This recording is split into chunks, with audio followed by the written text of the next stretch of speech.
ఇది చూడండి పిల్లలు, ఫ్రీడమ్ మూమెంట్ టైమ్ లైన్ అంటే మన ఇండియాకి ఫ్రీడమ్ వచ్చింది ఎప్పుడు 1947 ఆగస్ట్ 15న.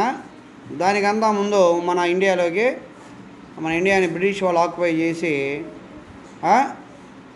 మనల్ని చాలా స్ట్రగుల్ చేయడం జరిగింది.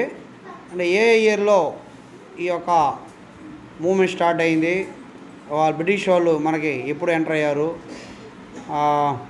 మన లీడర్స్ ఏ ఇయర్లో ఏ ఫైట్స్ చేశారు, ఎలా ఫ్రీడమ్ ఫైట్ని స్టార్ట్ చేశారు అనేది మనం ఇప్పుడు తెలుసుకుందాం. ఫస్ట్ 1498 ఈ ఇయర్ గురించి చూడండి. ఈ 1498 ఇయర్లో ఏం జరిగిందంటే, Europeans discovered sea route.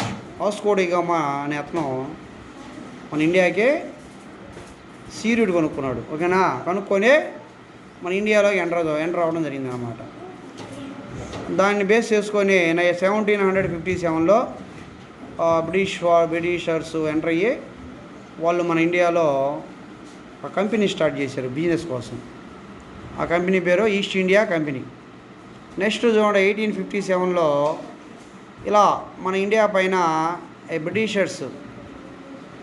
Britishers rule పెరిగిపోయేలాగే మన ఇండియాలో ఉన్న సమ్ పీపుల్ రివోల్ట్ అంటే వాళ్ళ మీద తిరుగుబాటు చేశారనమాట. 1857లో బ్రిటిష్ వాళ్ళ మీద తిరుగుబాటు చేశారు, మా ఇండియాని మీరు వదిలిపోండి అని.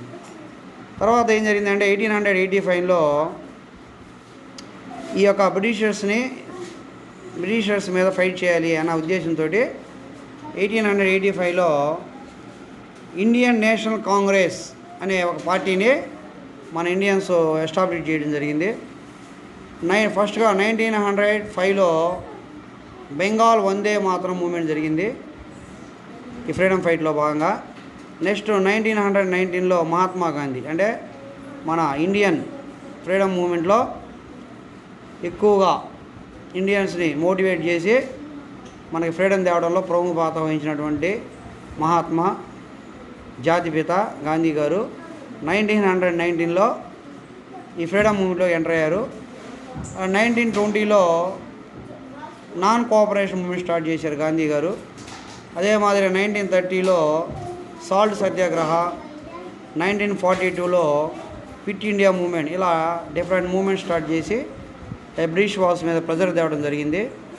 ఆ ప్రెజర్స్ వల్ల బ్రిటిష్ వాళ్ళు ఫైనల్గా 1947 ఆగస్ట్ 15న మనకి ఫ్రీడమ్ని డిక్లేర్ చేశారు. ఇది మన freedom movement from 1498 to 1947. So these are the important years.